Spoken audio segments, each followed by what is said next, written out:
Assalamualaikum warahmatullahi wabarakatuh. Perkenalkan, nama saya Susrawati, Prodi S1 Pendidikan Khusus. Di sini saya akan menjelaskan sedikit tentang akhlak bermasyarakat. Akhlak adalah tingkah laku yang dilakukan berulang kali. Akhlak dalam bahasa Arab berasal dari kata khuluq, artinya tingkah laku, perangai, dan tabiat. Secara terminologi, akhlak adalah tingkah laku seseorang yang didorong oleh sesuatu keinginan secara mendasar untuk melakukan suatu perbuatan. Akhlak bermasyarakat adalah sikap dan perilaku yang positif dalam integrasi dengan orang lain.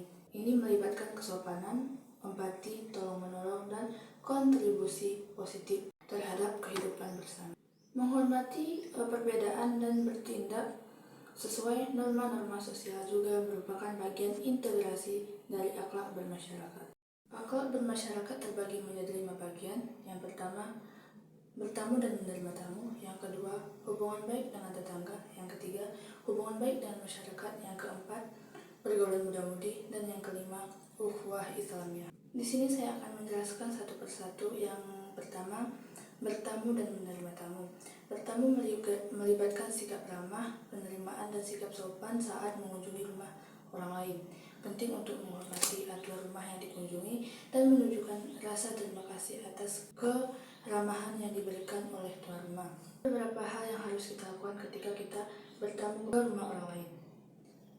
Yang pertama, memberitahu tuan rumah. Beritahu tuan rumah jika akan datang dan memberi informasi kehadiran. Yang kedua, menunjukkan sikap sopan. Berlaku sopan dan hormat seperti memberikan salam dan berbicara dengan cara yang menghormati. Yang ketiga, membawa sesuatu. Jika dianggap pantas, bawa hadiah atau makanan ringan sebagai tanda terima kasih. Yang keempat, menyesuaikan diri. Sesuaikan diri dengan kebiasaan rumah yang dikunjungi, seperti melepas sepatu jika diminta. Yang kelima, berterima kasih. Luangkan waktu untuk mengucapkan terima kasih kepada tuan rumah sebelum pergi. Yang keenam, tidak menyusahkan. Hindari penyusahan tuan rumah dan berbincang dengan orang lain dengan sopan. Menghormati privasi. Hargai privasi tuan rumah dan tidak melibatkan diri dalam urusan rumah tangga mereka. Yang ke-8, meninggalkan rumah dengan rapi. Pastikan meninggalkan rumah dengan kondisi yang sama atau lebih daripada sebelumnya. Selanjutnya ada menerima tamu. Ketika menerima tamu juga kita disarankan untuk pertama, memberi sambutan ramah. Sambutan tamu dengan senyum dan sikap ramah. Yang kedua, memberi informasi penting. Beri informasi penting seperti kamar mandi atau ruang tamu. Yang ketiga, menawarkan sesuatu untuk dimakan atau diminum. Tawarkan makanan atau minuman sebagai tanda keramahan. Yang keempat, memperhatikan kebutuhan tamu. Pastikan tamu merasa nyaman dan perhatikan kebutuhan mereka. Yang kelima, menghormati privasi tamu dan hindari pertanyaan yang terlalu pribadi. Yang keenam, memberi waktu luang. Berikan tamu waktu dan ruang yang cukup, jangan terlalu mengekang. Yang kedua ada hubungan baik dengan tetangga. Hubungan baik dengan tetangga mencakup sikap menghormati, kebersamaan, dan toleransi. Ini menciptakan lingkungan yang nyaman dan harmonis. Ada beberapa aspek yang membangun hubungan baik dengan tetangga. Yang pertama, komunikasi terbuka. Berbicara dengan terbuka dan jujur. Menjalin komunikasi yang baik untuk memahami kebutuhan dan harapan satu sama lain. Yang kedua, sikap ramah. Saling menyapa dan menunjukkan sikap ramah menciptakan atmosfer positif di lingkungan sekitar. Yang ketiga, tolong menolong. Memberikan bantuan ketika diperlukan dan saling mendukung dalam keadaan sulit. Yang keempat, pertimbangan terhadap kebisingan. Menghormati waktu istirahat tetangga dan menghindari membuat kebisingan yang berlebihan. Keterlibatan dalam berkomunikasi. Ikut serta dalam kegiatan atau proyek komunitas untuk mempererat hubungan sosial. Yang keenam, merayakan momen bersama. Merayakan peristiwa atau momen tertentu bersama dapat membuat ikatan sosial. Yang ketiga, ada hubungan baik dengan masyarakat. Hubungan baik dengan masyarakat sangat penting. Hubungan baik dengan masyarakat sangat penting untuk membangun kepercayaan dan mendukung kegiatan bersama. Komunikasi komunikasi terbuka, kepedulian, dan partisipasi aktif dalam kegiatan kalau dapat memperkuat hubungan tersebut. Sebagai contoh, seperti membersihkan lingkungan sekitar kita, melibatkan warga setempat, dan bekerja sama dengan pemerintah daerah. Ini bukan hanya memperkuat ikatan sosial antara masyarakat, tetapi juga menciptakan lingkungan yang bersih dan sehat untuk keuntungan bersama. Yang keempat, ada pergaulan muda-mudi.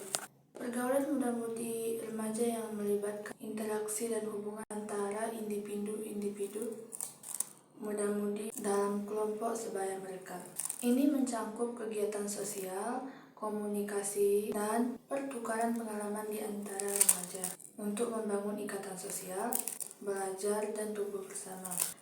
Pergaulan di kalangan pemuda dapat ditingkatkan dengan yang pertama, kegiatan bersama, yaitu ikut kegiatan yang diminati bersama teman-teman untuk memperkuat ikatan sosial. Yang kedua, keterlibatan komunikasi, bergabung dalam organisasi atau kegiatan sukarela untuk membangun hubungan positif dengan sesama. Yang ketiga, respek terhadap perbedaan, yaitu hargai perbedaan pendapat, minat, dan latar belakang teman-teman, menciptakan suasana yang baik. Yang keempat, kolaborasi proyek, kerjakan proyek bersama yang menciptakan peluang untuk belajar tumbuh. Yang kelima, ada ukhuwah Islamiyah, yaitu persaudaraan atau ikatan solidaritas yang didasarkan pada prinsip-prinsip Islam. Konsep ini menekankan hubungan yang erat dan saling mendukung antara sesama muslim. Ukhuwah Islamiyah mencakup aspek moral, sosial, dan ekonomi, serta mengajarkan nilai-nilai seperti saling mencintai, tolong-menolong, dan saling mendukung dalam praktik kehidupan sehari-hari. Prinsip ini menggarisbawahi pentingnya persatuan umat Islam dan kerjasama untuk mencapai kesejahteraan bersama. Contoh konkretnya dapat dilihat dalam berbagai aspek kehidupan sehari-hari, yaitu saling peduli. Masyarakat muslim dalam menunjukkan ukhuwah Islamiyah dengan membantu sesama dalam keadaan sulit, seperti memberikan bantuan kepada mereka yang membutuhkan. Yang kedua, berbagi ilmu, membagi pengetahuan agama, keterampilan, dan pengalaman dengan sesama muslim untuk saling memperkaya dan memperkuat iman. Yang ketiga, kolaborasi dalam amal, menyelenggarakan proyek amal bersama seperti membantu masyarakat miskin, membangun masjid, atau mendukung pendidikan anak-anak.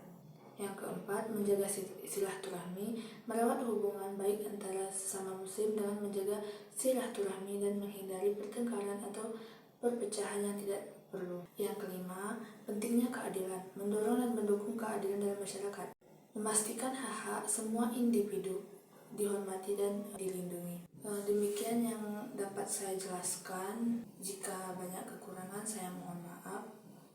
Assalamualaikum warahmatullahi wabarakatuh.